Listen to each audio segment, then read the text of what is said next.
श्री स्वामी समर्थ. कर्जमुक्ती होण्यासाठी आणि मनातील सर्व इच्छित मनोकामना पूर्ण होण्यासाठी आपल्याकडे खऱ्या अर्थाने सुवर्ण संधी आलेली आहे. दिनांक 13 जुलै आणि 14 जुलै दोन्ही दिवस अमावास्या व्याप्त आहे.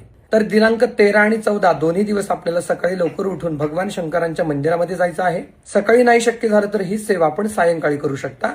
तर भगवान शंकरांना आपण थोडंसं दूध अर्पण करायचं आहे, पाणी अर्पण करायचं आहे आणि तिथे बसून मंदिरामध्ये ओम नमः शिवाय या मंत्राचा जप करायचा आहे. आणि मंदिरामध्येच बसून आपण कर्जमुक्ती होण्यासाठी मंगळ कवच किंवा मंगल चंडिका स्तोत्र याचं आपण पठण करायचं आहे.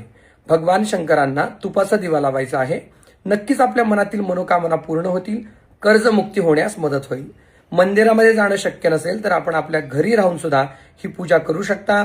भगवान शंकरांचं जास्तीत जास्त नामस्मरण या 2 दिवसांमध्ये करा आणि आपलं जीवन अत्यंत आनंदामध्ये व्यतीत करा. श्री स्वामी समर्थ.